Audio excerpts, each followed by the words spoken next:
What's going on, everybody? Non here, and it's been about a month since we've looked at Scarlet and Violet booster box price action. And the reason I really wanted to do this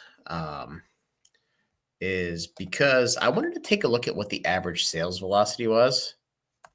I'll just plug this guy in here, really to see, have we started to pick up? Have we not? Have we continued to trend down?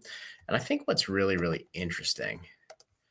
I've just been working on this very quickly. So the cumulative daily sales, this excludes Destined Rivals, obviously, because early on it was just, this is effectively pre-release. So it only includes Journey through SV Base. And as we can see, the sales really tailed off. And keep in mind, this is a 2-month period here. And this is trailing 30 days. So in early August, which is effectively July, and early September, which is effectively August, the sell-through rate stayed flat. So it stopped declining. I would anticipate if we do this in another week or two, things are going to take a step up. But I didn't notice any major buyouts in most of these products. Certainly some strong sales, some strong sell-through, but from an average sales perspective, nothing that really jumped out. And then when we look at the ETBs, the specialty sets, we go from 99 in May to 40 to 38, and then we're all the way back up to 51 in basically today. This is actually 9.2. And part of the reason for that is we've seen a pretty big jump here in prismatic evolutions as the price, every time the price pushes down, the entire market swoops in and buys them, which is very interesting. So SV base, we're up at 235, so we're up $10 in the last month.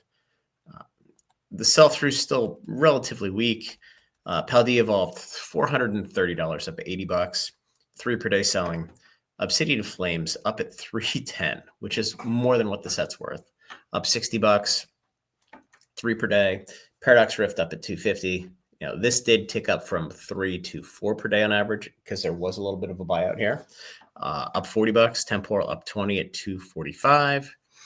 2 per day also for Twilight, up at 310. This is super fascinating because surging is like right in the middle of the pack now, which is just, it's insane. Stellar Crown 250, up $20, 3 per day moving. Surging Sparks 260, still 9 per day. This has ticked up a little bit. I think people are starting to realize that it's getting a little long in the tooth here.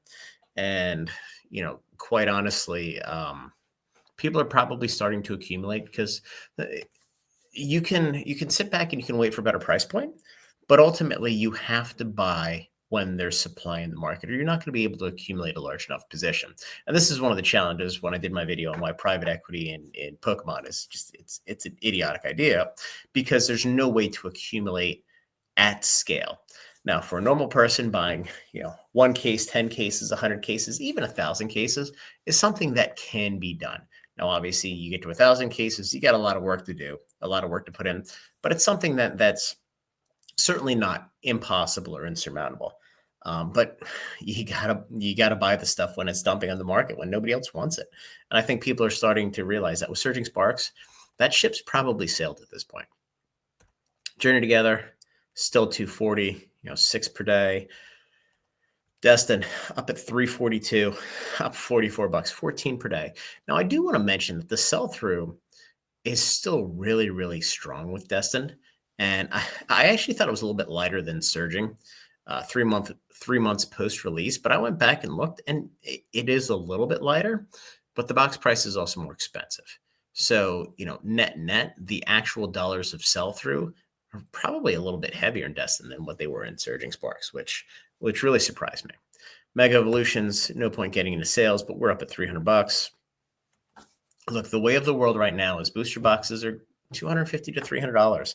And until the Pokemon company comes out and they prove that they can print or are willing to print more and more booster boxes, it's going to be the same unless they print a garbage set. And, we just saw the spoilers for Mega Evolutions 2, Inferno X or whatever. If it's going to have the Mega Charizard and the Mega Gengar in the set, it's going to be a home run. It doesn't matter how small the set is or what any of the ancillary stuff is. It's going to sell. People are going to buy it. So, shockingly, They make good product. People want it. Who would have thunk it? So going to the specialty sets, 151 is up $104 in the last month at $410 per ETB. This is what happens when people realize that sets are about to rotate out, and the odds of getting an ETB reprint are starting to become less and less. Now,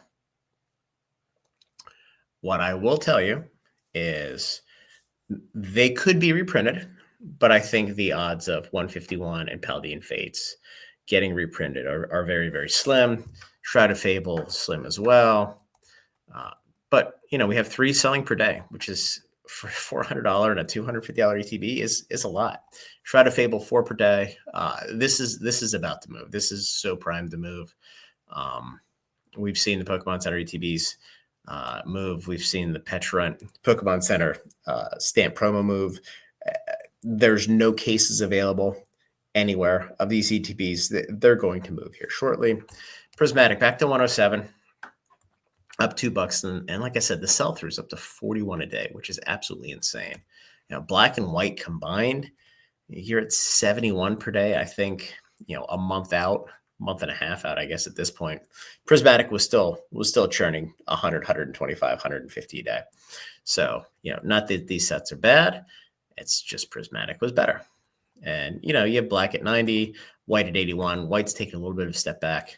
But again, net, the sales are starting to swing back to accelerating. I would expect next time we do this with the booster boxes, we're going to do this as well. And people are going to find out the hard way that the market is so strong. It's so resilient. Even if the Pokemon company dumped 500,000 booster boxes into the market, they would be gone in 3 seconds flat. I think people don't understand how many booster boxes it would take to print to absolutely smash the market. I mean, I could probably sell 25,000 plus booster boxes alone in 24 hours if they came through distro. It's absolutely insane what the demand is right now at the right price point. So anyway, guys, wanted to go through this. Everything's up. Everything's resilient. Nobody's hitting the bid. Everybody continues to move their price point higher and higher on the ask side. And this is what we see. There's no panic selling. There's no anything. This is just a raging bull market that's going to continue. And when you see the newest boxes at $340, you look backwards and you see some of the Sword and Shield boxes at $360, $260, $460. They look cheap, and that's why they're moving the way they're moving. So anyway, guys, like the video, subscribe to the channel, join the Discord, and have a good night.